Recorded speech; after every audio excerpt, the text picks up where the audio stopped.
ויוותר יעקב לבדו, ויאבק איש עמו עד עלות השחר. וירא כי לא יכול לו. ויגע בכף ירחו, ותקח כף ירך יעקב, בהאבקו עמו. ויאמר, שלחני, כי עלה השחר. ויאמר, לא אשלחך, כי אם ברכתני. ויאמר אליו, מה שמך? ויאמר, יעקב. ויאמר, לא יעקב יאמר עוד שמך, כי אם ישראל, כי שרית עם אלוהים ועם אנשים, ותוכל.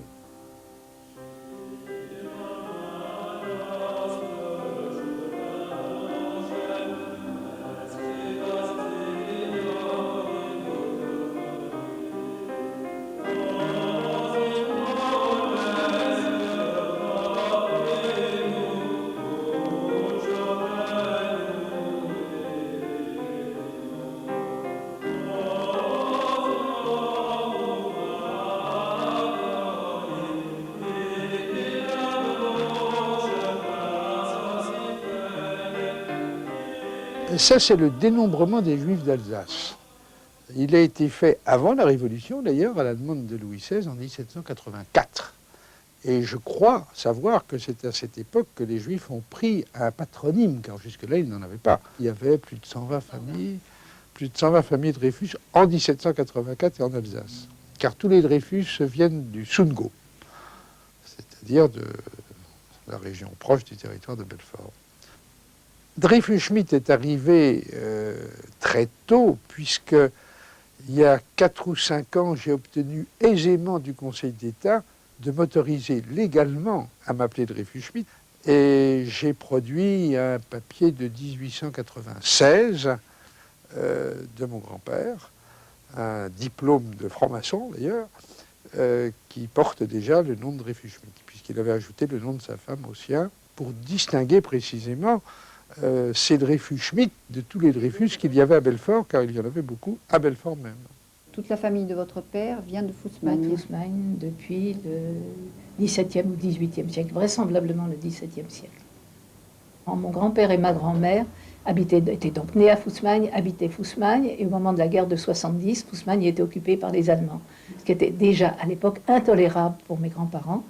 Ils ont mis leur fils aîné sur une charrette et sont venus à Besançon. Ils ont eu 7 autres enfants, dont mon père était le dernier. Ma famille paternelle est vraiment originaire d'ici, de Belfort. Et en recherchant, j'ai trouvé qu'au XVIIIe siècle, au début du XVIIIe siècle, ils étaient dans la région d'Alkirk. Ensuite, au XIXe, Montbéliard, et ensuite Belfort. Je ne peux pas vous dire exactement la date, mais après, c'était Belfort. Et mon arrière-grand-mère paternelle, qui est née à Noroilbourg, donc entre Lure et Vesoul, habitait Belfort. Ça, je sais, elle vendait des chapeaux à Belfort. Maman est née à Besançon. Ça se situait en 1891.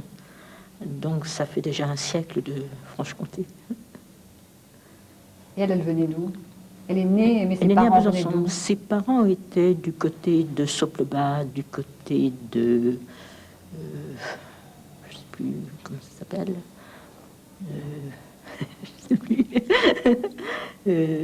Ils étaient venus d'Alsace et se sont rapprochés au moment de la guerre de 70. Et votre père? Papa était hollandais, tout à fait du nord de la Hollande, de Leeuwarden. Mais il est venu en France quand il avait une vingtaine d'années. Les Juifs d'Alsace n'avaient pas le choix. Ils n'avaient pas le droit d'être propriétaires. Qu'est-ce qu'ils pouvaient faire?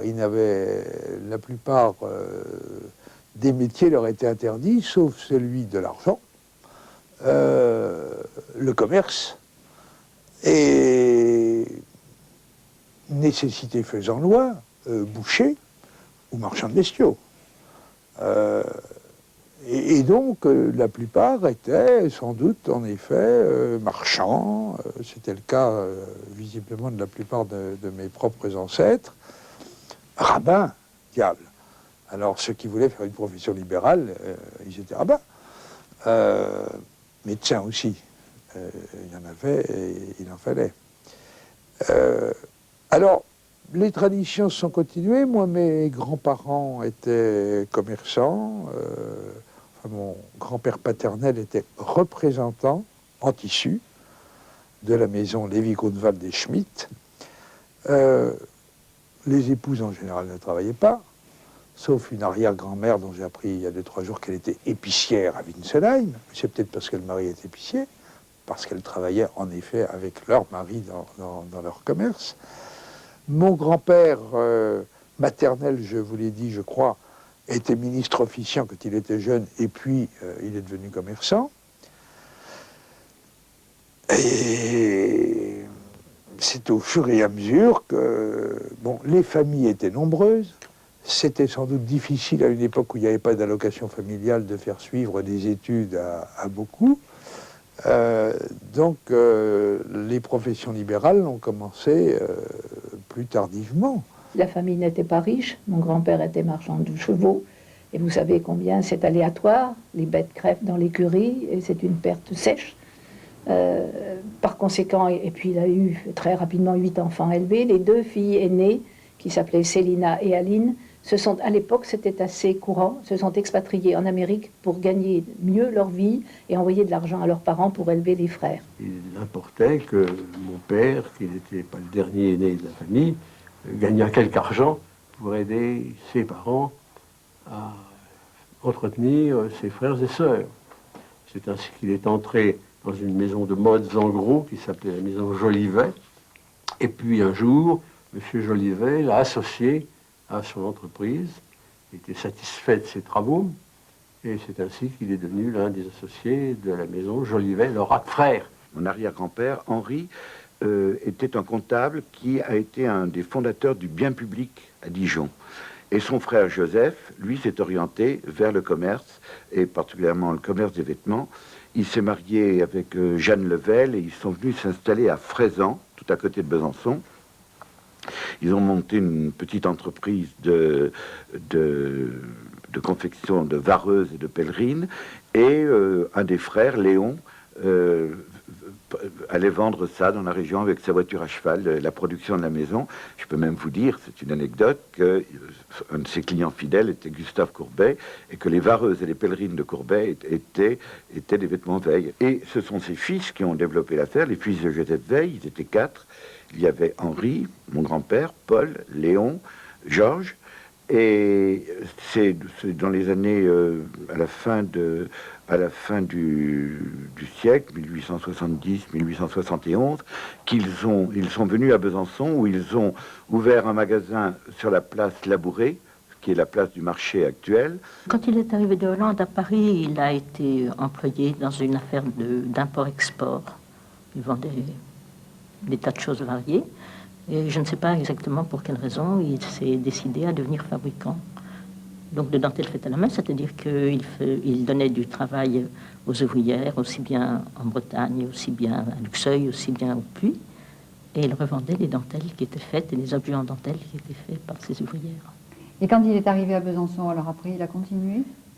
Il a continué, il était représentant en fait, il allait vendre ses marchandises un peu dans tous les coins de France. Et après, il s'est dit qu'il prenait un petit peu d'âge, qu'il avait une famille qui comptait maintenant 4 enfants et qu'il fallait qu'il se stabilise. Et c'est à ce moment-là qu'il a commencé d'ouvrir le magasin qui existe depuis plus de 60 ans maintenant.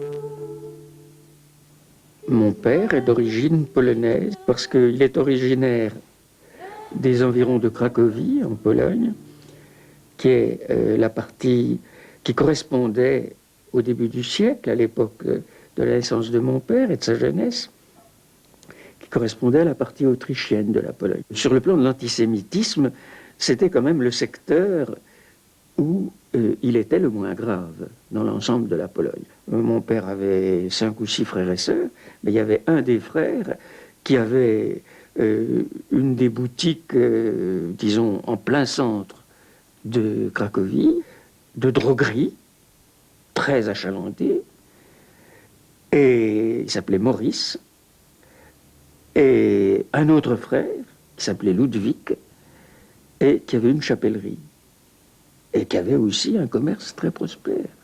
Alors, vous voyez que... et mon père était quand même d'une origine relativement modeste pour l'ensemble de sa famille. Hein. Ses frères avaient très bien réussi. Je ne sais pas quel était l'âge relatif par rapport à ses frères, mais il a éprouvé le besoin de venir à Paris une fois l'adolescence terminée, c'est-à-dire dans les... disons, il avait 22, 23 ans, quelque chose comme ça.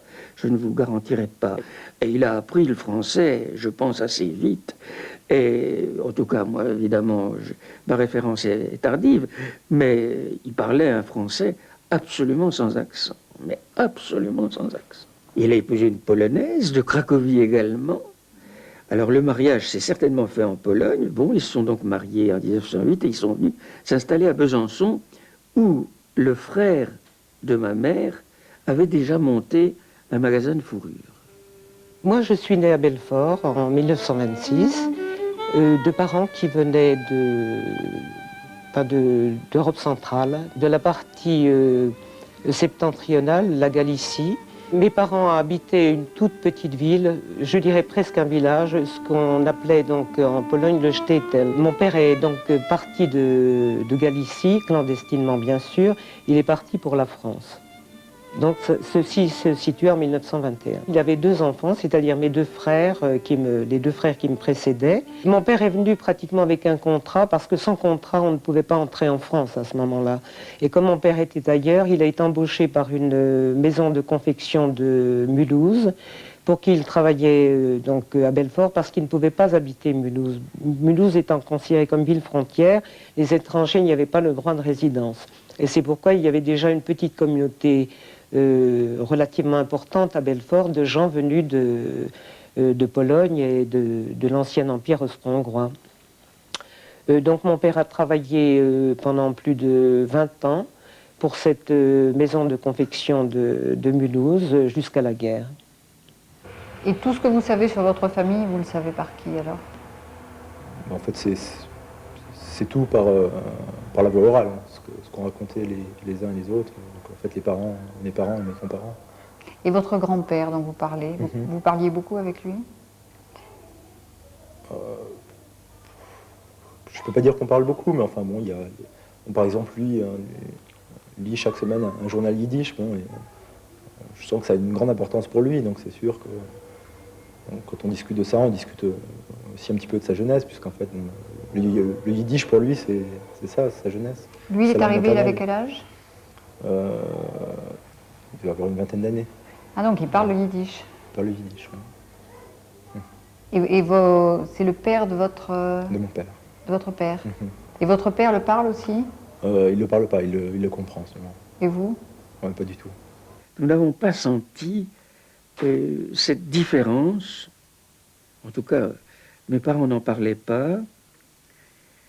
Et jusque dans les années 25, 28, 30 et au-delà, à plus forte raison.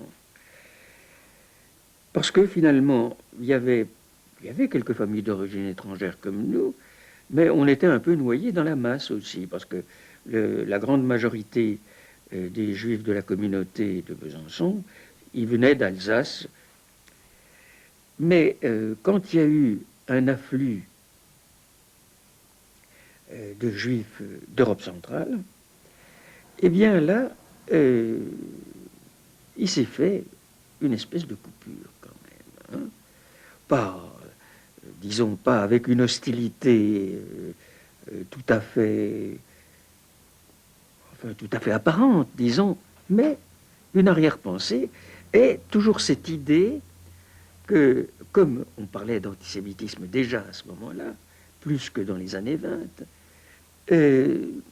cette idée que ces juifs allaient nous attirer l'antisémitisme, et et que cet antisémitisme allait rejaillir sur les juifs français. Ça ne nous a pas touchés directement parce que là aussi, il y avait les distinctions, de même que les non-juifs avaient leurs juifs favoris. Nous étions dans les étrangers, les étrangers favoris, n'est-ce pas? Oui. Je crois qu'on peut schématiser comme ça. Je les ai vus arriver, enfants. Les premiers sont arrivés de Pologne, peut-être de Roumanie, mais surtout de Pologne. C'est pas si simple. Ils ont été peut-être bien reçus et peut-être mal reçus. Je dois dire que n'oublions pas qu'avant la guerre, les communautés juives étaient encore sous l'effet de l'affaire Dreyfus. On ne peut pas voir la communauté juive française sans parler de l'affaire Dreyfus. Ça a divisé la France entre les Dreyfusards et les anti-Dreyfusards, mais les communautés étaient très sensibles. On leur reprochait d'être des Français différents. C'était absolument faux. Depuis les guerres napoléoniennes, les Juifs se sont battus autant que les autres pour la France et ont eu autant de pourcentage de morts et de bravoure ou de lâcheté que la moyenne de la population. Ils n'étaient ni meilleurs ni pires. Et bien entendu, ce problème de l'affaire Dreyfus avait tellement sensibilisé la génération antérieure à la mienne, car pour eux, ils avaient fait le coup de poing en ville pour... il faut se rendre compte que c'était très très grave. Alors, ils craignaient de revoir des mouvements antisémites se recréer en France en disant, voyez, vous juifs, vous êtes différents puisque vous accueillez du fait que c'est des personnes qui ont la même religion que vous, et ils ne voulaient pas trop en faire.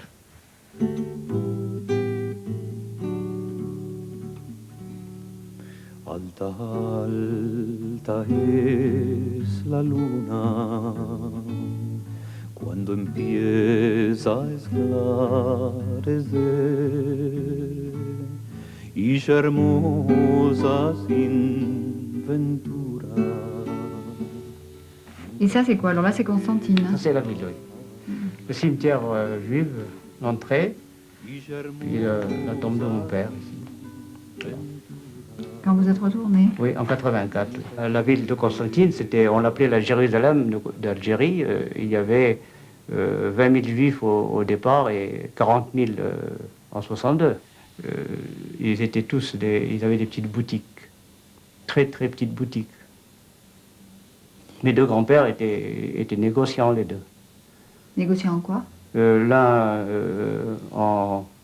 en grains, il vendait des tas de choses, de l'huile, et puis l'autre, il avait une petite boutique où il était, si on peut appeler ça, une droguerie, quoi. Le paternel, le grand-père paternel avait un genre de droguerie. Et ils venaient d'où? Ils sont arrivés en Algérie quand? Ça, c'est probablement sous l'Inquisition, on ne sait pas, je ne sais pas, on ne le saura probablement jamais. Mais nous avons vécu plusieurs siècles en Algérie, c'est sûr. Enfin, il y avait plusieurs synagogues à Oran. Bon, il y avait donc la grande synagogue où nous y allions pour Yom Kippour. C'était l'événement. C'était un plaisir. Bon, mes parents... Excusez-moi, parce que c'est... Le luxe, pour mes parents, c'était de se déplacer, d'aller à l'office avec les 8 enfants. Et comment est-ce qu'en 62, on arrive d'Oran à Belfort? Mon oncle maternel a reçu un jour une lettre d'une famille de Belfort qu'il avait connue au moment de la guerre, en 1945. Mon oncle était militaire à Belfort et il avait eu l'occasion de faire la connaissance d'une famille juive de Belfort, la famille Rubinfeld et Margulies. Et donc il a reçu une lettre de ces deux familles en lui disant qu'ils étaient très inquiets par le sort des Européens et des Juifs particulièrement en Algérie, et qu'ils étaient prêts à l'aider s'il avait un problème pour son installation en France. Alors mon oncle a répondu en disant que pour lui il n'y avait pas de problème puisqu'il avait acheté un appartement dans la région parisienne, mais il y avait le problème de sa sœur avec ses 8 enfants, elle ne savait pas où aller. Monsieur Margulies a été la première personne à accueillir mon père. Excusez-moi.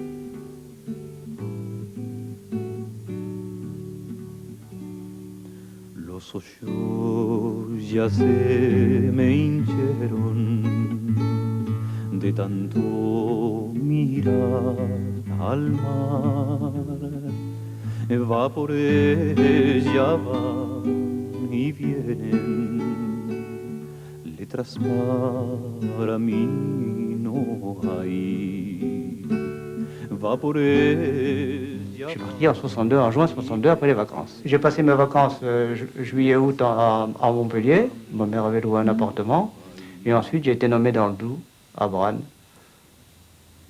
comme instituteur, puisque j'étais quand même titulaire et j'étais au 3e échelon. Déjà, j'avais enseigné depuis 10 ans.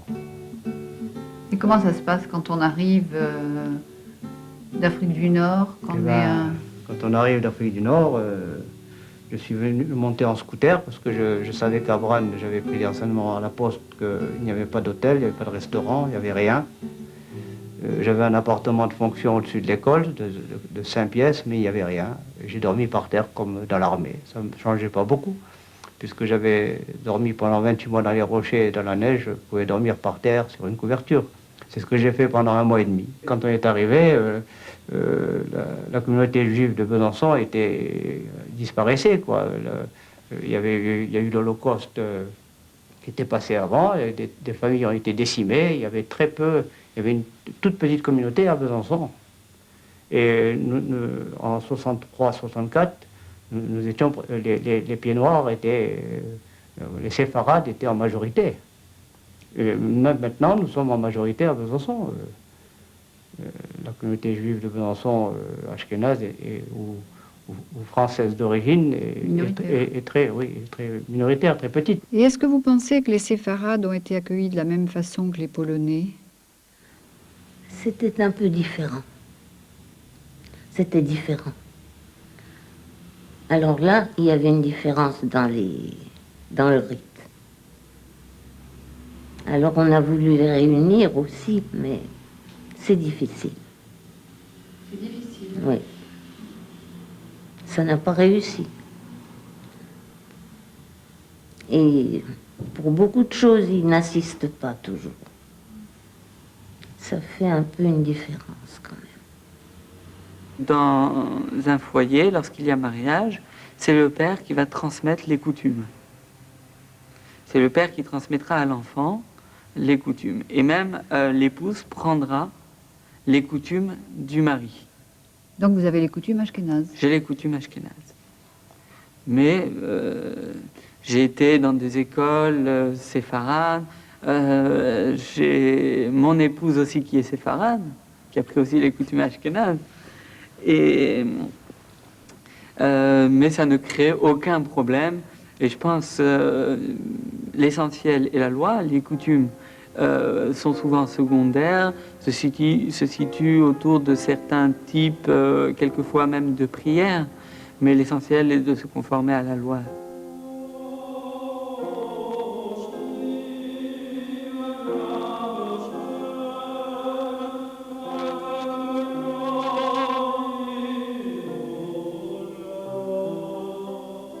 מי מדד בשעלו מים, בשמיים בזרת תיקן, וחל בשליש עפר הארץ, ושקל בפלס הרים, וגבעות במאזניים.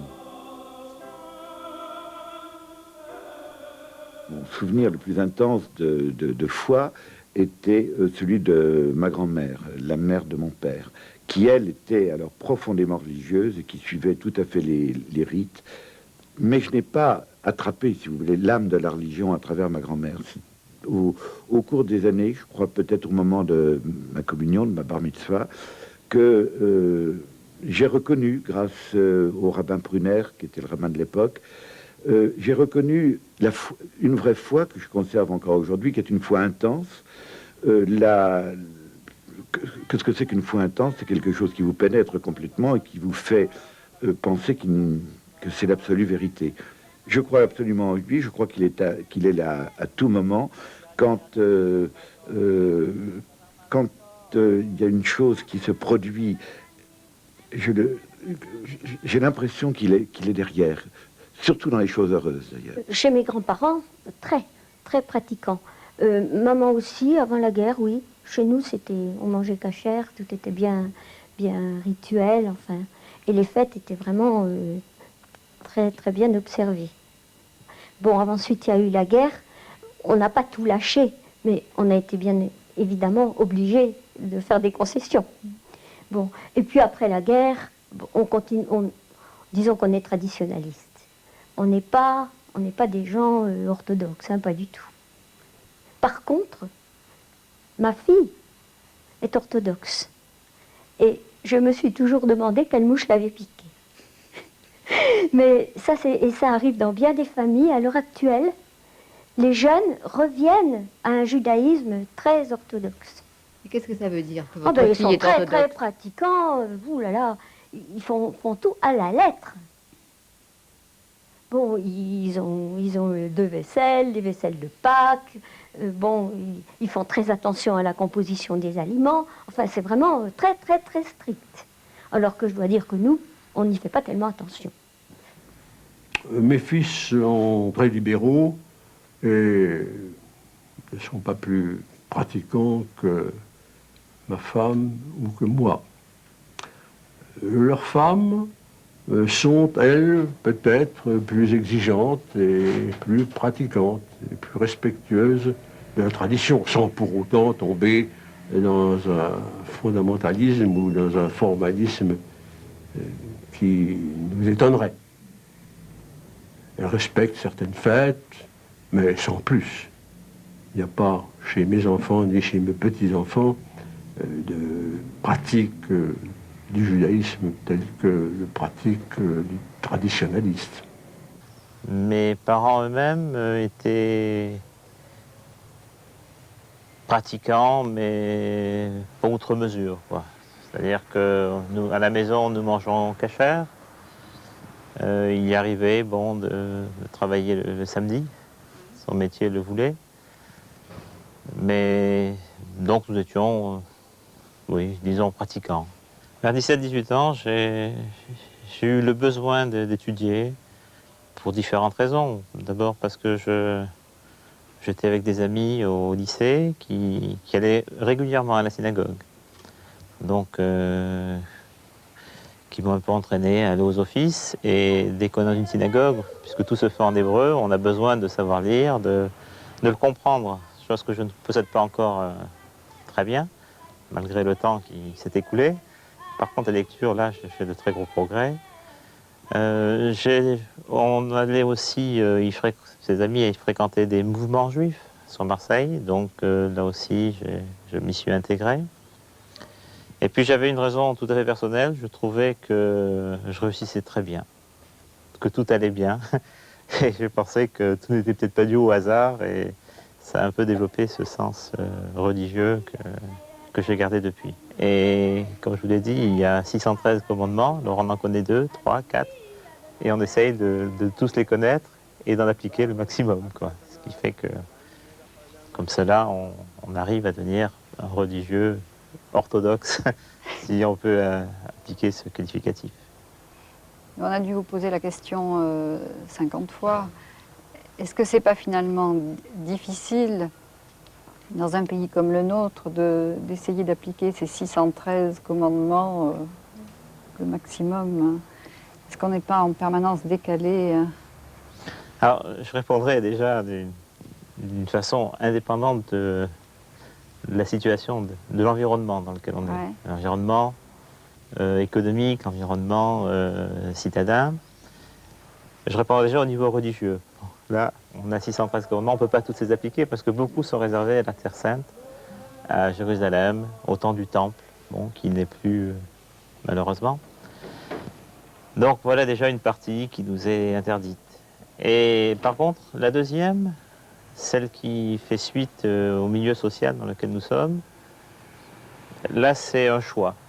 C'est un choix, c'est assumer son judaïsme, parce qu'on est obligé de le dire. Effectivement, si on ne dit pas pourquoi on ne travaille pas tel jour, si on n'explique pas pourquoi nos enfants ne vont pas à l'école le samedi, on sera incompris. Et donc il faut déjà assumer son judaïsme. Ça veut dire quoi, de façon concrète pour des gens? Ça veut dire qu'à partir du coucher du soleil le vendredi soir jusqu'au coucher du soleil le samedi soir... Exactement, c'est une petite demi-heure avant le coucher du soleil, parce qu'il faut toujours en rajouter de peur de transgresser. Oui. Et jusqu'à la fin, donc jusqu'au coucher du soleil le lendemain soir, le samedi. Alors là, quelques minutes suffisent, puisque on risque, il ne peut pas y avoir, on peut pas... il y a toujours le problème de la prudence, ne pas commencer quelque chose qui nous occupe l'esprit et qui fait qu'on laisse passer le temps. Pendant ce temps-là, on ne s'occupe pas, disons, d'affaires qui sont liées à la vie de tous les jours. C'est-à-dire, on ne s'intéresse pas au business, en quelque sorte. Mais ça ne nous empêche pas de marcher, de lire, de discuter.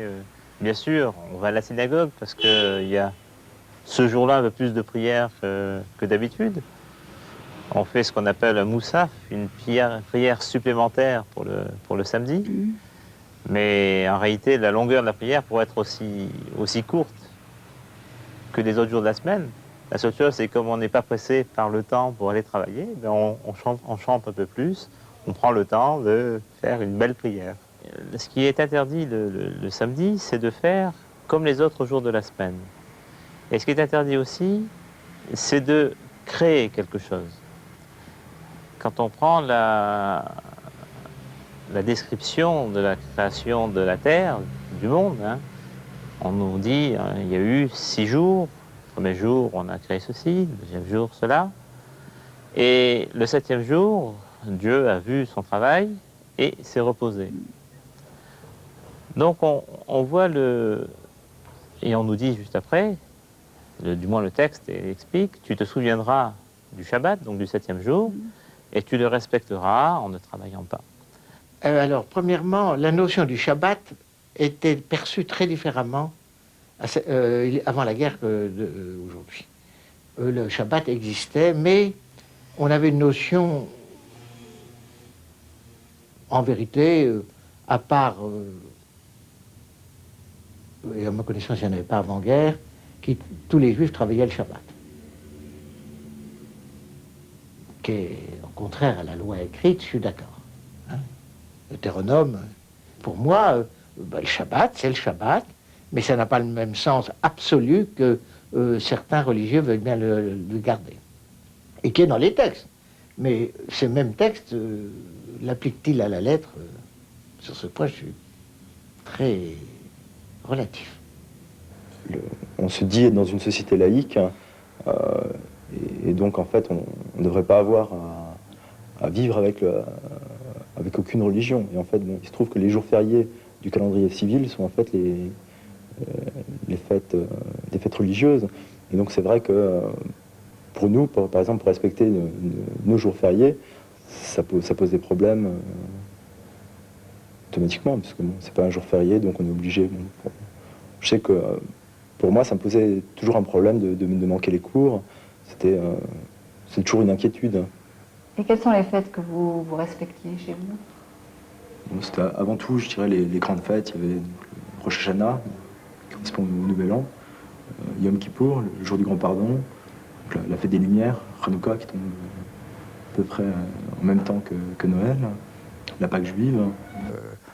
Les filles ont gardé les traditions minimum, disons, on va à la synagogue, on a un telos, on mange du matzah Pâques, et surtout on jeûne à Kippour.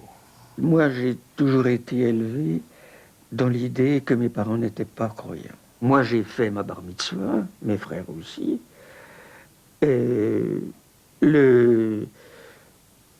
On allait à la synagogue.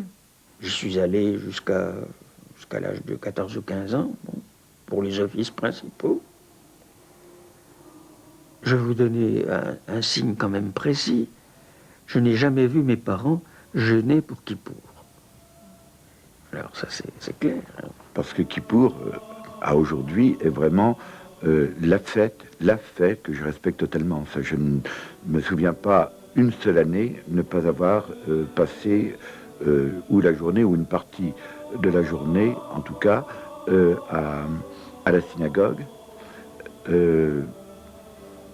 et d'y avoir prié. Peut-être pas prier en lisant le livre. Si je lis le livre, c'est en souvenir de ma grand-mère. Parce que je me rappelle, ma grand-mère, je me retournais de temps en temps vers elle et je savais qu'elle me regardait en train de lire. Kippour, à travers le monde. Je peux être à Milan, j'ai déjà été à Kippour à New York, mais ça, c'est une journée absolument sacrée. Parce qu'avant-guerre, je tenais pas mal de choses. J'en tiens encore, mais beaucoup moins, parce que à l'époque, j'avais 2 vaisselles, tout était assez strict. Parce que j'avais une tante qui était très pieuse. Aussi.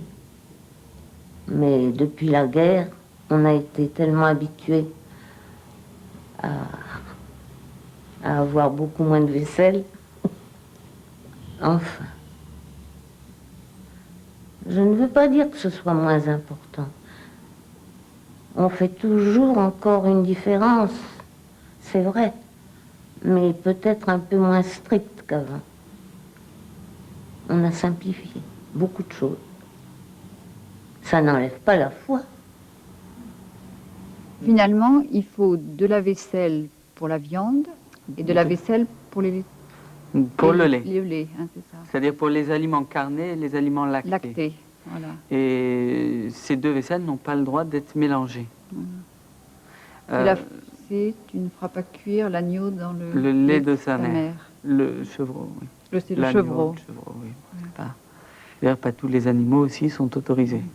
Il y a certains critères qui sont donnés dans la Bible pour identifier les animaux autorisés selon la tradition, de ceux qui ne le sont pas. À propos des mammifères, on nous donne 2 signes, les sabots fendus et ruminés. C'est-à-dire le veau, la vache... tout ça est autorisé. Tout cela est autorisé. Comment est-ce qu'on peut respecter les interdits alimentaires à Besançon? Est-ce que c'est facile? C'est pas facile, c'est pas évident. Mais il y a une grande possibilité. C'est-à-dire, aujourd'hui, Besançon, au niveau de l'abattage rituel, donc de la viande, Besançon est un des grands centres en France d'abattage rituel. C'est-à-dire que Besançon alimente toute la Suisse, Besançon alimente des communautés comme Strasbourg, des communautés comme Annecy, Aix-les-Bains, Grenoble. Et où concrètement? Aux abattoirs de Besançon. Et qui c'est qui vérifie? Alors il y a des rabbins qui viennent pratiquer justement cet abattage rituel. La lame du couteau ne doit avoir aucune dent. Et avant d'abattre, chaque shochet, c'est-à-dire la personne qui abat, que l'on appelle shochet, va vérifier le couteau en passant l'ongle, vérifier qu'il n'y a aucune dent. Et est-ce qu'il y a une boucherie cachère à Besançon? À Besançon, il n'y a pas de boucherie cachère, tout simplement parce que ce n'est pas rentable économiquement. C'est-à-dire qu'il n'y a personne qui voudrait se lancer pour une communauté de 500 personnes, donc de 140, 130 familles, 150 familles peut-être, de se lancer dans une entreprise, d'ouvrir un magasin qui fonctionnerait à plein temps. Alors, il y a un arrangement avec une boucherie classique, donc la boucherie Cropé à Besançon, qui, une fois toutes les semaines ou une fois toutes les 2 semaines, suivant la demande, commande des quartiers de viande aux abattoirs de Besançon. de quartier de viande cachère. Et moi, je suis présent la matinée jusqu'à la vente.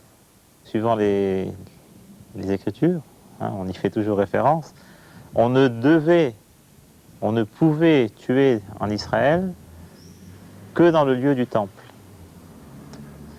Et toute la liturgie, et tout ce que nous faisons maintenant comme prière, rappelle ces sacrifices. Des sacrifices qui n'avaient pas comme but de tuerie, mais qui étaient là pour alimenter le peuple. On ne mangeait de viande qu'au moment des fêtes, parce que le jour des fêtes, on pouvait tuer plus d'animaux que les autres jours. Sinon, le sacrifice était un taureau, une brebis. Donc c'était insuffisant pour nourrir toute une population juive de l'époque. Et donc on ne pouvait tuer que dans le temple. Et c'est pourquoi, pour tuer, il y a un cérémonial. Il y a une tradition qui s'est transmise sur les instruments, hein, la qualité du fil du rasoir, sur tout un tas de choses. Les interdits alimentaires ont été toujours plus ou moins appliqués par les Juifs. J'ai dit toujours plus ou moins. Par exemple, de ne pas manger du porc, les Juifs ne mangeaient pas de porc. À la maison, on ne rentrait pas de porc. Je dois dire que, peut-être par atavisme, je n'ai pas un goût particulier pour la viande de porc, que je trouve assez fade, et vous allez me dire, si vous la trouvez fade, c'est que vous en avez mangé. C'est vrai. Il est vrai que je vis dans un milieu où je vais dans des réunions où je ne demande pas qu'on me serve un repas spécial, mais je ne suis pas, moi, un juif religieux. Je suis là un juif qui veut essayer de maintenir les juifs dans leur temps. Est-ce que les rites séfarades sont différents des rites ashkénazes? Oui. Au niveau des prières, les ashkénazes parlent en yiddish, nous en judéo-arabe.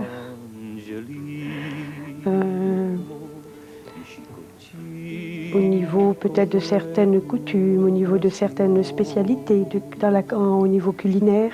Le rite dépend du rabbin. Alors le rabbin est soit séfarade, soit ashkénaze, et on suit son rite, hein, parce que le rite est le même. Les prières sont, au point de vue juif, au point de vue hébraïque, les prières sont identiques, mais c'est l'air qui change, c'est tout. Hein, il n'y a pas de grande différence. Les chants Sont pas les mêmes. Ah voilà. La musique, si vous voulez. La musique. La musique n'est pas la même, mais c'est tout. Mais les paroles restent identiques. Et est-ce que vous connaissez les chants? Oui, bien sûr. Mais à la mode séfarade. Et vous parlez l'hébreu? Non, non. Ou quelques mots, mais je ne peux pas dire que je parle hébreu. Je le lis, je ne le comprends pas. Est-ce que vous avez lu la Bible? Oui, bien sûr, en français.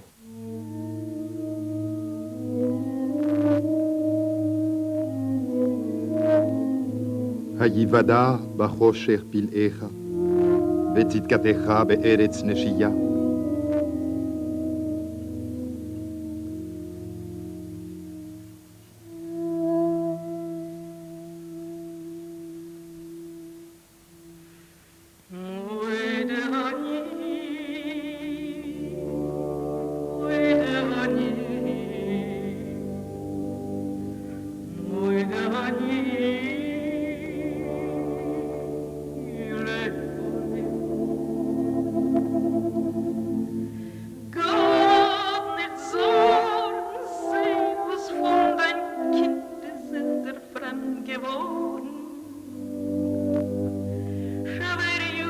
Il y a eu un moment où les Juifs ont voulu ne pas mêler les enfants.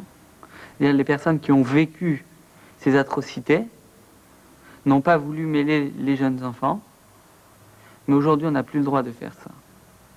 C'est-à-dire on a pensé, beaucoup d'écrivains ont développé ce thème du silence. Mais il faut savoir qu'une parole bien placée est le contrepoids du silence. Il faut savoir aussi que Vichy n'a absolument pas pensé aux femmes et aux enfants de prisonniers de guerre qui portaient encore l'uniforme, dont certains, comme mon mari, étaient officiers, d'autres simples soldats, et qu'on a livré leurs femmes et leurs enfants. Vous êtes resté combien de temps à Drancy, vous dites ? 2 mois. Et après, vous êtes parti en mai à Bergen-Belsen. Nous avons été accueillis par des hurlements et l'appel à l'obéissance la plus stricte. Nous avons été installés dans des baraques qui sentaient atrocement mauvais parce qu'il y avait un coin latrine dans un coin de cette baraque et qu'on couchait déjà immédiatement à 2 par lit. Par la suite, on a couché à 3 par lit. À l'époque, nous avions encore un espace entre les chalits et par la suite, il n'y en avait plus du tout. Et à ce moment-là, d'ailleurs, les SS ont été remplacés par des capots. Parce que nous avions une épidémie de typhus telle que les SS avaient peur d'attraper le typhus. Alors nous avons eu des capots qui étaient des droits communs, dont la matraque était plus éloquente que la parole.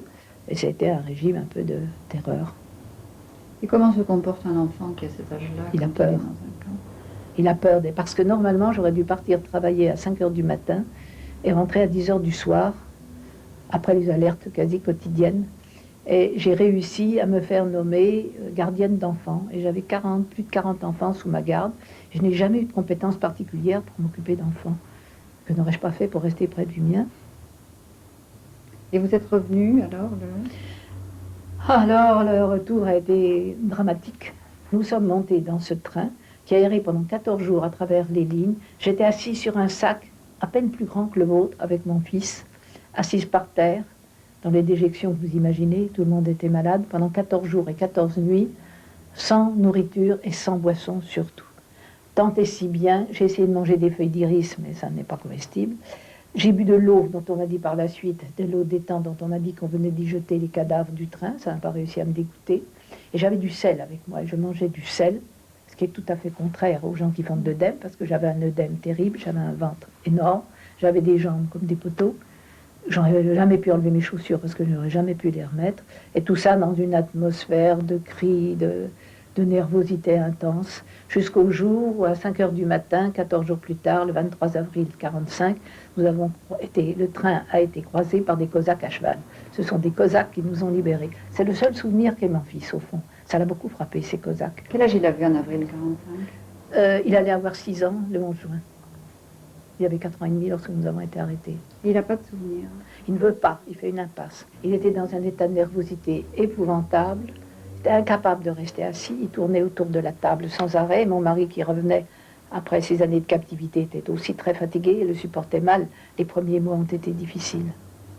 Et quand vous dites qu'il ne veut pas se souvenir, il n'en parle jamais? Non, il ne veut pas. Mais je n'en ai pas beaucoup parlé en rentrant. Il ne fallait pas trop s'attarder sur ses souvenirs, si on voulait survivre. Et je crois que l'essentiel, c'était de se plonger dans la vie active, ce que j'ai fait très rapidement. Il le fallait. Et ce n'est qu'à cause du musée que j'y suis revenue.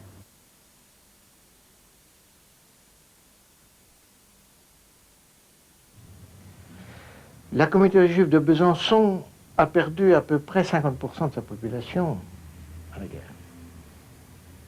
Il y avait, grosso modo, à peu près 450-500 juifs avant-guerre. Il y a eu pas loin de 150 à 200 déportés qui ne sont pas revenus. Parce que les gens revenus, il n'y en a pas beaucoup. On parle toujours des gens revenus, de déportation. Je parle des camps d'extermination. Des camps de déportation, il y en est revenu plus. Alors j'étais donc à la caserne de Courbe, et puis quand je suis arrivée le matin, la jeune fille m'a dit « Oh, je sais pas ce qui se passe, il y a des juifs qui sont là, il y a plein de femmes, et enfin, bon, je comprenais rien de ce qu'elle me disait. Je suis montée voir, j'ai trouvé le médecin-chef qui parlait avec une dame juive, puis la dame, comment a-t-elle su que j'étais la nièce de Monseigneur Dubourg, ça doit être le monsieur qui lui a dit. Elle a dit, oh, est-ce que vous pourriez demander à votre oncle de nous recevoir, de s'occuper de nous? J'ai dit volontiers, j'ai eu téléphoné. Mon oncle était à Paris. Et mon oncle m'a dit après, je ne pouvais rien pour eux. Rigoureusement rien. Mais ceux qui se sont sauvés, c'est une façon de parler, qui ont été pris quand moi j'y étais, il n'y en a plus. Ils sont morts en Allemagne. Et qui c'est qui les a arrêtés? Pas les Allemands, les Français plus exactement. Et de vos camarades de classe de Besançon qui étaient juives? Oui. Est-ce que vous avez eu... Qu'est-ce qu'elles sont devenues? Dans l'ensemble, elles sont toutes revenues, sauf Colette Lotchou. Qui était dans votre classe? Non, Colette était une classe en dessous. J'ai retrouvé des lettres aussi qu'elle m'avait envoyées où elle disait que sa maman était moins fatiguée, que ça allait bien. Colette a été cette jeune byzantine qui a été... les Allemands sont allés la chercher au lycée. Mais c'est sa maman qui avait dit qu'elle était au lycée. Et Colette n'a pas voulu quitter sa mère, n'a pas voulu s'en séparer, et elles ne sont revenues ni l'une ni l'autre. Quand est-ce que votre père a été arrêté? Avec moi le 28 février 1944. Et ma mère est morte le 13 mars et il a quitté Drancy le 7 mars. Et il a dû arriver aux environs du 11, qui était la date anniversaire de la mort de ma mère, à Auschwitz. Et il m'a dit en partant, lui je crois ne se faisait pas d'illusions, m'a dit de toute façon sans ta mère la vie n'avait plus de sens pour moi. Et comment est-ce que vous avez été arrêtés tous les trois? Eh bien, nous avons essayé de partir, et puis tout d'un coup, on est venu nous prévenir, les Allemands étaient là, un Allemand et un gendarme français, et on s'est dit, il ne faut pas avoir l'air de fuir, nous n'avons rien à cacher, nous sommes français. Mon père avait demandé ses papiers, prouvant que sa famille était française de longue date. Nous sommes redescendus, et l'Allemand qui nous attendait, le jeune soldat allemand, m'a dit « Je n'ai pas de haine à l'égard des Juifs, ils ne m'ont fait aucun mal ».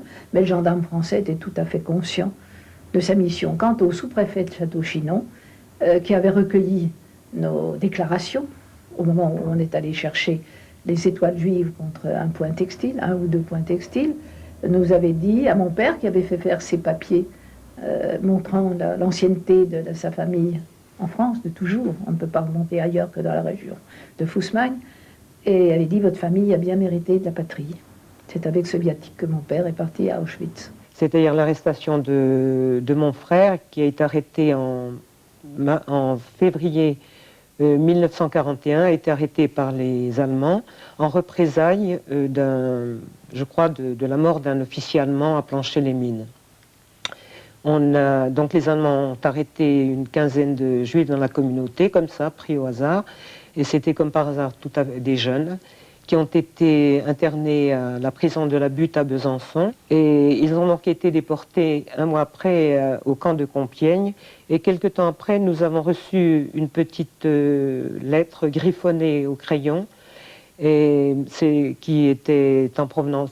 Mon frère avait réussi à donner cela à un cheminot. Il est parti de Compiègne dans un convoi qui partait à Auschwitz. Ah, oui. Voilà. Et nous n'avons plus jamais eu de nouvelles. Je pense que tous ces gens-là ont dû être... je pense qu'on n'a jamais eu de précision.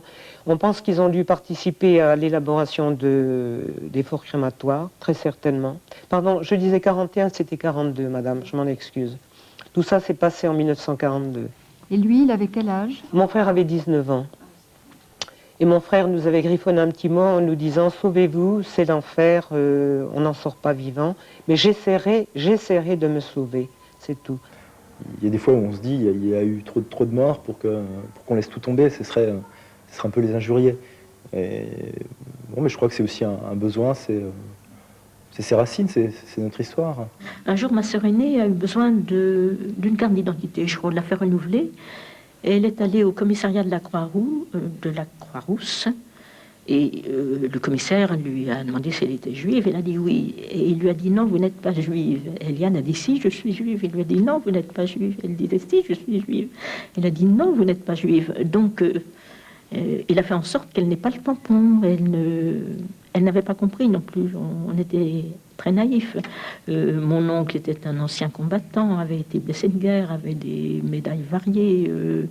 Il pensait, comme beaucoup de Français, que on était de bons citoyens et qu'il n'arriverait rien de spécial. On était complètement pris par cette hypocrisie.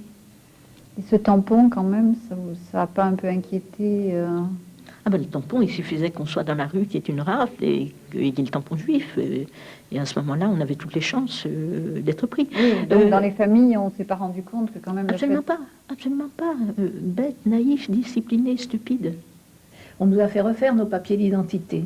Et mon père a fait refaire ceux de sa mère. Et comme elle était née à Bulle, Suisse, l'employé de la mairie, volontairement ou involontairement, mais on peut supposer que c'était un brave homme et qu'il l'a fait volontairement, a mis nationalité suisse. Vous imaginez combien c'était pratique à l'époque? Mais ma mère outrée a renvoyé mon père à la mairie en disant « je ne suis pas suisse, je suis française », comme si c'était une honte d'être suisse. C'est affolant, cette naïveté, cet amour du pays qui a été si mal reconnu par le gouvernement de Vichy. Et vous n'avez jamais caché vos origines? Non, mon père s'appelait Lévy. Comment faire? Vous n'avez jamais pensé à... Jamais de la vie, parce que pour nous, ça n'était pas une honte que de s'appeler Lévy. Bien au contraire, je trouve que c'est un très joli nom. J'aimais beaucoup mon nom. C'est pas un problème de honte, mais un problème de survie? Non, on ne pouvait pas imaginer que de telles choses se passeraient en France. L'Allemagne était l'Allemagne, nous n'avons pas eu d'imagination. On n'a pas prévu un gouvernement de Vichy, on n'a pas prévu qu'un maréchal de France. Vous savez ce qui nous a fait un très grand tort? Comme nous voulions absolument nous mêler à la masse, faire comme les autres, nous aligner sur les autres. Et quand le facteur nous a apporté le portrait de Pétain, nous l'avons mis au mur. Ça nous a fait un très grand tort parmi les résistants qui se sont dit, mais qui sont donc ces gens qui mettent un Pétain au mur?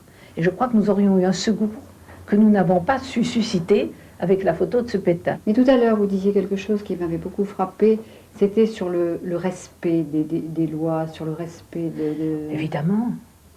Mais on respectait, c'était les lois, croyons-nous, de notre gouvernement, d'un gouvernement français. Et nous n'imaginions pas que la collaboration irait jusqu'à la livraison des Juifs de France, des Juifs qui se sont toujours battus pour ce pays, comme je vous l'ai dit. Mais quand même, vous aviez lu les lois de 40. Oui, alors on avait évidemment, on avait une angoisse. Mais lorsque j'avais une angoisse particulière, c'était que mon père soit otage, parce que les otages étaient pris la plupart du temps parmi les Juifs.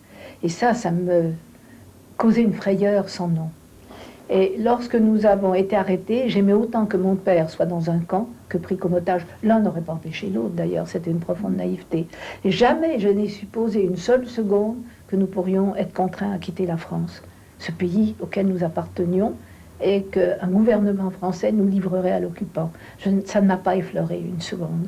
Mon oncle était un fidèle de Pétain, il avait fait la guerre, il avait été blessé, il croyait beaucoup en Pétain, et moi qui avais 13 ans et demi à l'époque, je dois dire qu'à l'époque, j'étais au collège Ponsard de Vienne, et que nous avons accueilli le maréchal Pétain. J'ai chanté « Maréchal, nous voilà ». J'avais des photos de Pétain dans ma chambre. Alors, je ne prends pas l'excuse de 13 ans et demi, mais j'étais entouré de mon oncle qui croyait très à fond, qui était très juif, mais qui croyait, qui avait confiance dans le maréchal Pétain, qui, toutes les fois où petit à petit il y avait des décrets qui paraissaient, ne pouvait pas le croire. Alors, il lui écrivait, il a reçu d'ailleurs des réponses. Mes parents, aussi bien l'un comme l'autre, ont eu la chance, entre guillemets, puisqu'en fait, je dirais la famille directe, donc mes deux parents et mes grands-parents n'ont pas souffert directement, parce qu'ils ont réussi à... Bon, ils n'étaient pas considérés comme juifs, ils avaient réussi à échapper à ce statut. Donc en fait, bon, ils ont dû simplement fuir. Mes grands-parents qui habitaient à Strasbourg sont partis dans le Rouergue, et donc mes grands-parents qui habitaient sur Belfort sont partis aussi dans le sud, dans la région de Clermont-Ferrand. Et en fait, on réussit à se cacher là-bas sans que ça pose... Autrement dit, il n'y avait pas de carte d'identité avec le tampon juif? Non. Donc ça a pas mal aidé. Ils se sont doutés, dès le départ, qu'il fallait se cacher? Je suppose. Donc je sais que mon grand-père maternel était assez... comment dire... assez lucide. C'est vrai qu'il a très vite compris ce qui se passait. Bon, parce que par exemple, lui, sa sœur habitait en Allemagne, et il lui a toujours dit de quitter l'Allemagne, parce qu'il sentait qu'il se passait quelque chose de pas bon. Et je pense que c'est sous son impulsion qu'elle a quitté l'Allemagne pour partir aux États-Unis. J'avais d'abord lu Mein Kampf. Et je me suis dit, si quelqu'un est capable d'écrire cela, c'était vraiment énorme, incroyable. Je me suis dit, il l'a écrit, il le fera. Et autour de moi, personne ne le croyait, même pas ma famille. On n'aura jamais ça en France. Et pourtant. Ma mère se rendait parfaitement compte, avait une sensibilité assez extraordinaire. Elle savait que si on voulait s'en sortir, il fallait être loin. Il fallait être dans des zones difficiles d'accès, difficiles. Elle s'était parfaitement rendu compte de ça. Les parents de ma femme avaient été dans le même cas, mais dans tout à fait une autre région. Et sous leur propre nom. Ma femme s'appelle Jacob, mais le nom de Jacob, n'oublions pas, est seulement à 50% juif, même pas, 25% juif, tout cassé. Et elle était dans un pays où, justement, un petit village à côté s'appelait Jacob, je ne sais plus comment, vous voyez à peu près. Alors les gens disent, ils sont juifs, mais ils ont changé de nom. Ma famille savait que la déportation, c'était la mort. Comment elle savait? Vous avez des choses dans la vie, quand vous avez une certaine approche, en fin 41, début 42 avec mon frère et mes parents, je me souviens qu'on allait avec mon frère, il déporte les gens pour en faire du savon. Je me souviens de la phrase. Je savais qu'il y avait des camps. Et je savais qu'on déportait, et je savais qu'on mourait dans les camps. Aussi bien, d'accord, il y avait d'un côté Auschwitz, et de l'autre côté, il y avait les camps de déportation pour les Nachtennebel, qui était donc l'opération contre les résistants, qui n'était pas contre les Juifs, c'était pas la solution finale. Je connaissais le mieux le problème, puisque j'avais été éduqué dans les services, et vous dire que les Alliés ne le savaient pas, c'est pas vrai, on nous l'apprenait. Alors que nous avions dans une maison de campagne des provisions pour tenir toute la guerre, mon père a téléphoné, il y avait une attaque le matin même, il a téléphoné de son PC à Sierentz, il téléphone dans les tranchées en disant à ma mère, il faut partir à Limoges, car nous étions déjà partis en 1939. Et il a été très insistant, c'était un ordre, et nous sommes partis en effet à Limoges le 10 mai 1940, pour ne revenir qu'en novembre 1944. Alors là, il y a 3 tranches de vie dont je me souviens particulièrement parce que, d'abord, comme elles étaient assez courtes, elles étaient de 2 ans chacune à peu près, elles marquaient aussi par l'environnement. Alors donc, nous étions à Limoges jusqu'en avril 41. Mon père s'étant évadé de Belfort, où il était prisonnier de guerre, nous sommes allés à Castres, où il s'était inscrit au barreau, et où nous sommes restés jusqu'à ce que les Allemands envahissent la zone libre. Et à cette date-là, mon père est donc parti à travers les Pyrénées et les camps, les prisons espagnoles, rejoindre l'Afrique du Nord, tandis que ma mère, mon frère et moi partions à Megève, où très rapidement, dès le début d'ailleurs, nous changions de nom, pour nous appeler Schmitt tout court. Nous avons vécu, je dois dire, assez tranquille, sinon moralement, parce qu'il y avait toujours, on apprenait qu'un tel avait été arrêté, qu'on avait trouvé chez lui un livre de prière en hébreu. On se disait, mais oui, c'est vrai, c'est idiot. Alors on se débarrassait des livres de prière en hébreu, mais on gardait sûrement d'autres choses.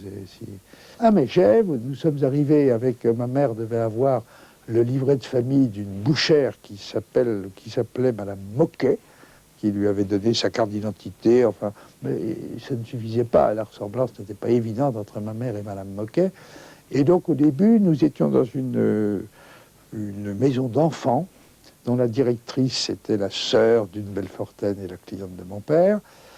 Et là, il n'était pas question d'aller en classe. Alors, nous avions des leçons de latin et d'allemand d'un abbé alsacien, qui était l'aumônier de la maison d'enfants. À la débâcle, on est parti direction Arcachon.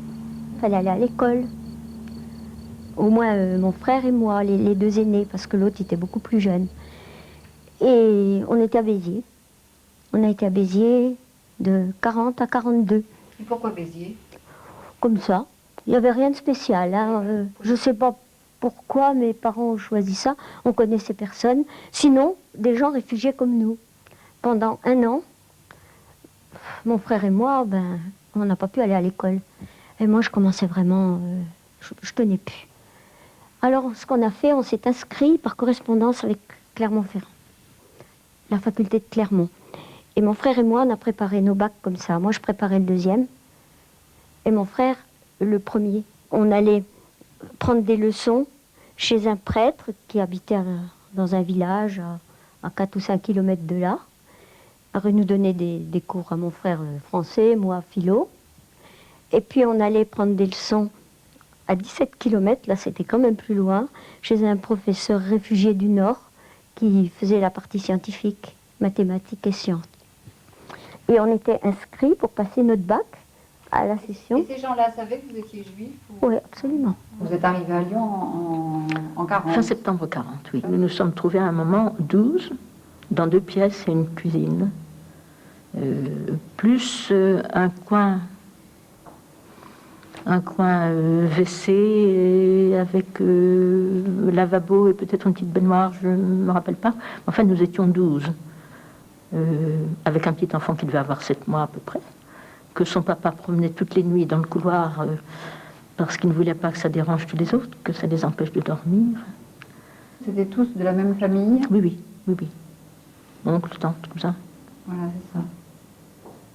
Et alors là, comment la vie s'organise? Parce qu'il y a un problème d'argent, il y a un problème de... Oui, problème d'argent très net, que nous, les enfants, nous ne sentions pas tellement, mais qui existait, puisque impossibilité de travailler, n'est-ce pas? Quand on est juif étranger, il n'y a pas de travail légal possible.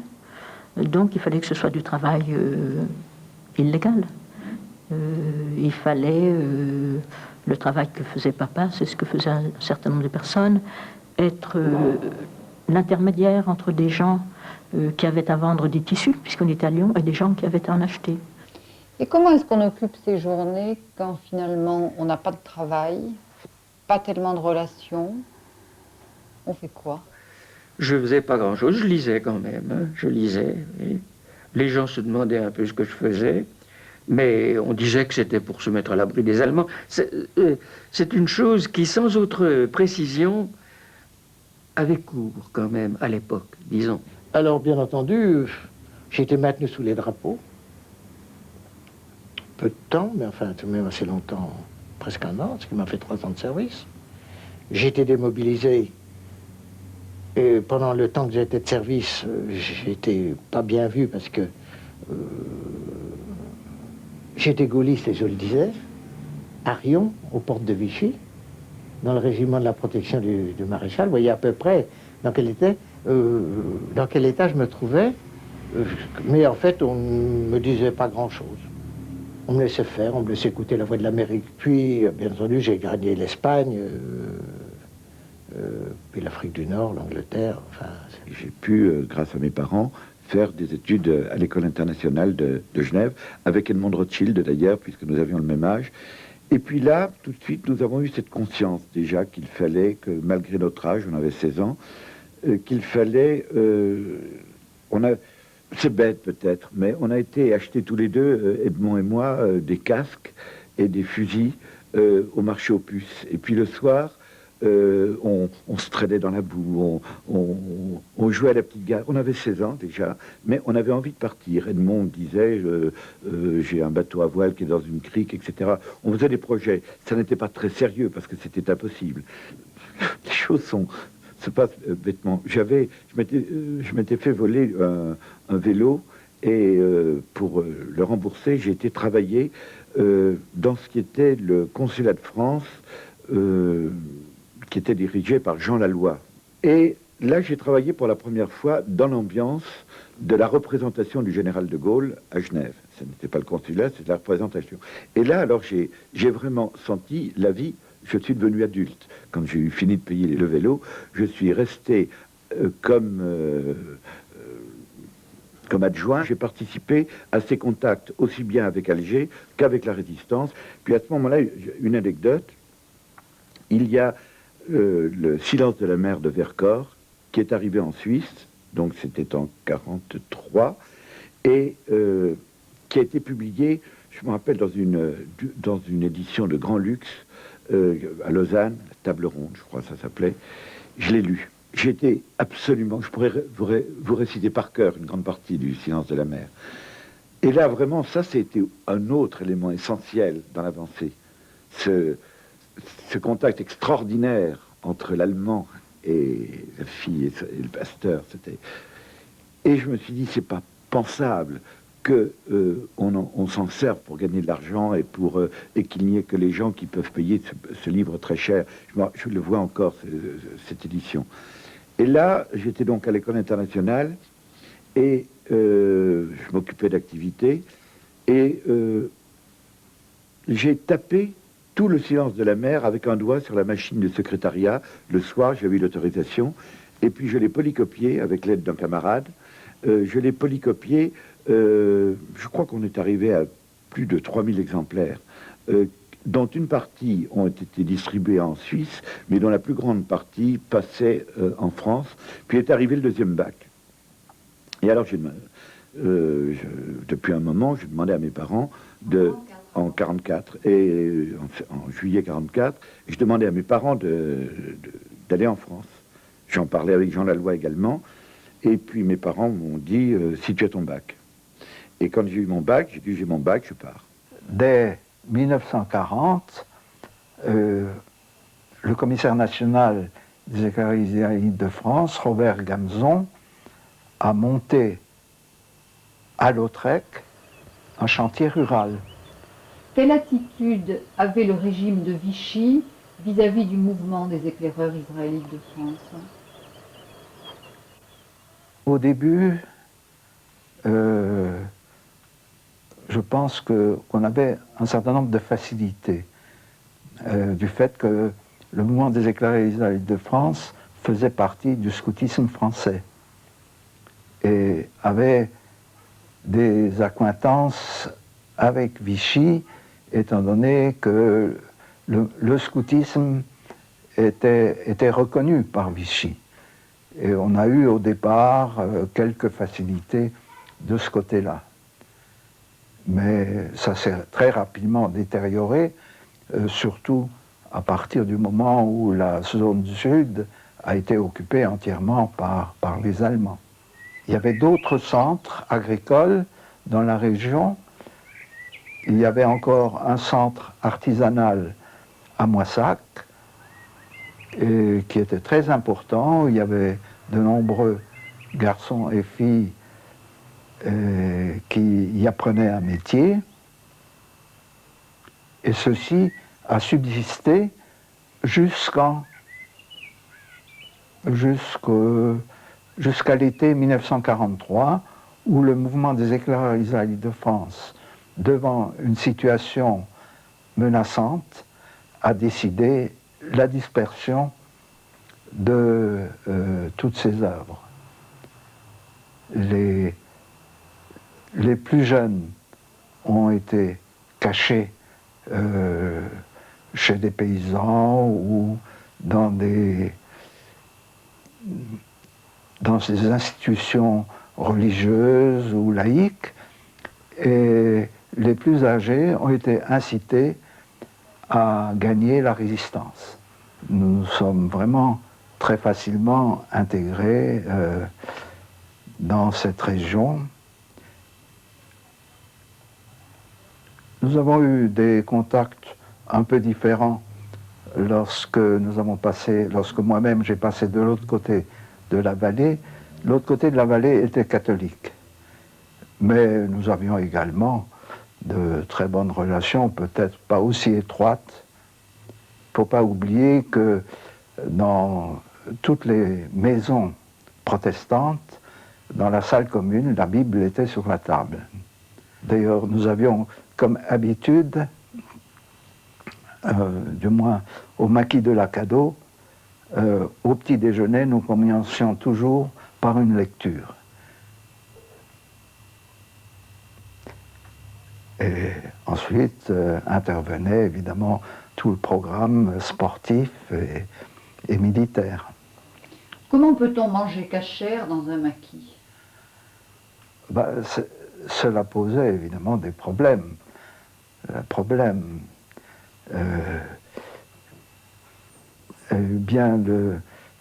Tous les vendredis, nous étions pas malheureux du tout au point de vue alimentation, parce que nous avions un intendant qui s'occupait de ravitailler le groupe, et presque tous les vendredis, on avait un agneau à notre disposition. Et bon, évidemment, les choses ne se passaient pas d'une façon tout à fait, disons, orthodoxe, mais enfin, on respectait quand même les règles de la cacheroute du mieux possible. Les autres chefs de la résistance régionale, vous considérez comme un résistant, ou est-ce que le fait que vous soyez une résistance juive crée quelque chose d'un petit peu particulier? Non, je pense que nous étions absolument intégrés. D'ailleurs, nous étions certainement le groupe le plus nombreux, le plus discipliné et le plus actif de tout le secteur. Et on ne vous a jamais demandé des explications sur vos origines juives? Non. Personne ne les J'étais connaissait. considéré comme juif. Pourquoi? Non pas par le nom de l'Aubrac, qui n'est pas juif en soi, il est breton, mais par le nom de mon épouse. Et mon épouse, elle s'appelle Lévy, ce qui évidemment excluait toute discussion imaginable. Et dans le camp de la part des Allemands, ça n'a jamais posé de... Les Allemands ont tenté de nous séparer, de nous isoler des autres. Ils avaient créé une baraque juive à Lübeck, et ils avaient voulu même y apposer la fameuse étoile juive. Mais le soir même de cette apposition, des camarades non juifs l'ont arrachée. Bien plus, le père Coupon des Graviers et d'autres prêtres, et notamment un père jésuite, sont venus s'installer dans notre baraque, prenant l'identité du capitaine Lévy ou du lieutenant de Dreyfus, lesquels Dreyfus et Lévy s'en allaient vivre, eux, dans les baraques chrétiennes, pour pouvoir être là comme témoins au cas où se seraient produits des événements graves. Ce qui était évidemment très courageux de leur part et était pour nous un élément de réconfort permanent. Il y a 80 000 juifs qui ont été déportés venant de France. Il y en avait beaucoup plus. Et tous ceux qui n'ont pas été déportés, qui n'ont pas été arrêtés, ils le doivent à l'aide et à la compréhension de Français non juifs. Chacun d'entre nous peut citer les noms de tel ou tel qui ont tout fait pour les aider. Et presque tous étaient cachés dans des villages, ils étaient cachés plus ou moins bien. Je veux dire que il y a eu évidemment une poignée, une minorité qui s'est conduit abominablement, sans parler de ceux qui envoyaient des dénonciations anonymes au Gestapo. Bien sûr, il y en a eu et il y en a eu beaucoup, mais il y en a eu beaucoup plus qui sont bien connus. Les gendarmes de Megève étaient des résistants, ils connaissaient la véritable identité de tout le monde, et lorsqu'il devait y avoir une rafle ou une descente, soit des Allemands, soit d'eux-mêmes, ils passaient gentiment la veille pour prévenir. Comment est-ce que vous aviez l'impression que les gens réagissaient face à ces familles juives? Le curé, remarquablement, qui m'invitait à toutes les messes qui étaient dites pour les prisonniers, et l'assistance répétait après chaque nom, Cœur de Jésus, bénissez-le. Et on disait le nom de mon mari, comme les autres noms, Cœur de Jésus, bénissez-le. J'étais très émue de me trouver dans une communauté. Au fond, si je n'ai pas été élevée au sein d'une communauté, j'appréciais de m'y trouver, et surtout dans cette époque noire. Et il y a un missionnaire qui est venu, qui a eu aussi cette parole, qui était outrecuidante pour l'époque, nous sommes tous frères en Israël.